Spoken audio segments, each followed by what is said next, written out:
बड़ी खबर आपको बता दें, राजधानी भोपाल से इस वक्त बड़ी खबर मिल रही है। आपको बता दें, भोपाल से इस वक्त की बड़ी खबर, कुर्नू नेशनल पार्क में 2 चीता शावकों की मौत हुई है। कुर्नू नेशनल पार्क में 2 चीता शावकों की मौत हुई है। भोपाल से बड़ी खबर आपको बता रहे हैं, मादा चीता ज्वाला के 2 शावकों की मौत हुई है।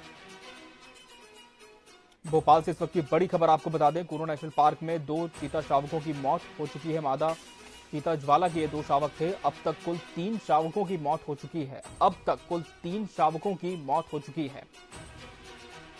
बड़ी खबर आपको भोपाल से बता रहे हैं, कुर्नू नेशनल पार्क में 4 शावकों को मादा चीता ने जन्म दिया था, जिसमें से अब तक 3 की मौत हो चुकी है। बीते दिनों एक चीता शावक की मौत हुई थी और आज 2 और चीता शावकों की मौत हो चुकी है।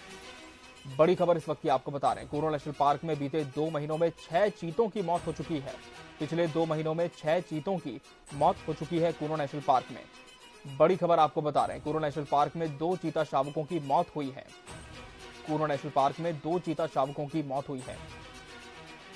और इस खबर पर ज्यादा जानकारी के साथ हमारे सहयोगी गब्बर सिंह ठाकुर जुड़ चुके हैं। गब्बर, निश्चित तौर पर लगातार ये देखा जा रहा है कि कुर्नू नेशनल पार्क में चीता शावकों की मौत हो रही है। हाल ही में जिन 2 चीता शावकों की मौत हुई है, क्या उनकी मौत के पीछे की वजह स्पष्ट हो पाई है?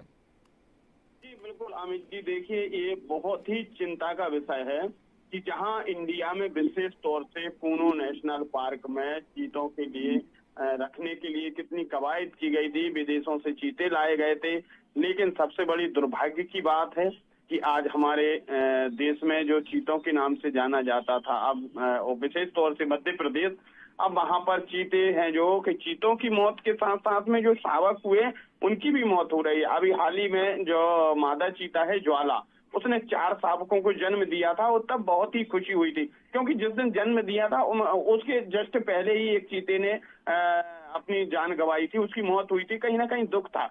लेकिन जब ज्वाला जो चीता है, मादा चीता है, उसने जब 4 शावकों को जन्म दिया था तो एक खुशी की लहर आई थी और कहीं ना कहीं ये लगा था कि जो शावक हैं अब वो हमारे कुर्नू नेशनल पार्क में जनसंख्या उनकी बढ़ेगी, संख्या बढ़ेगी, और जिससे कहीं ना कहीं एक खुशी की लहर आई थी। लेकिन जिसके बाद अब ये शावकों की भी लगातार मौत हो रही है। हाल ही में अभी जो 2 शावकों की मौत हुई है, इसके पहले एक की और हुई थी, यानी कुल मिलाकर ये कहा जाए 3 शावकों की मौत हो चुकी है, 3 चीतों की मौत हो चुकी। तो कहीं ना कहीं ये दुख का विषय है, जांच का विषय है, और ये विशेष तौर से हमें एक सर्च करना होगा, समझना पड़ेगा कि जो विदेश से हम चीते लाए थे या जो आज हमारे शावक जो हैं, उन्हें रखने का रखरखाव किस तरीके का है, क्या करना चाहिए, क्या नहीं करना चाहिए। क्योंकि अगर इस तरीके से लापरवाही बरती जाएगी या इस तरीके से जो चीते हैं, चाहे वो शावक चीते हों या जो चीते हम लाए हैं, वो अगर इस तरीके से उनकी जान जाएगी तो फिर हमारा क्या मकसद निकला।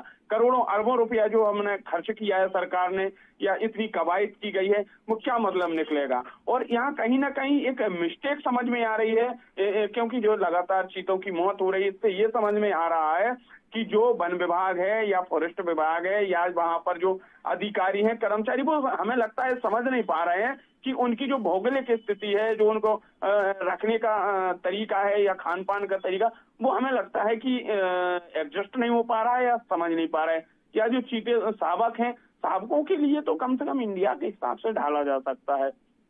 बाहर से आप चीते लाए थे, समझ में आता है कि जो विदेश से चीते आए उनकी स्थिति अलग थी, तो हो सकता है कि कहीं ना कहीं पहले भी वन विभाग ने, वहां के जो अधिकारी हैं, उन्होंने कहा था कि एक चीते की किडनी खराब है, पहले के चीते बीमार आया था। लेकिन जो यहाँ पे जो जन्म दिया है ज्वाला, जो मादा चीता है, उसने जो जन्म दिया था 4 शावकों, वो तो यहीं थे, उन्हें तो कोई परेशानी नहीं थी, उनमें तो कोई बीमारी नहीं थी, उन्हें तो कोई दिक्कत नहीं थी। काफी चिंता का विषय है, लेकिन देखना होगा कि आगामी समय में किस तरह से वन विभाग जो है वो इस पर लगाम लगा पाने में कामयाब हो पाता है। बहुत शुक्रिया गब्बर, आपका इस तमाम जानकारी के लिए।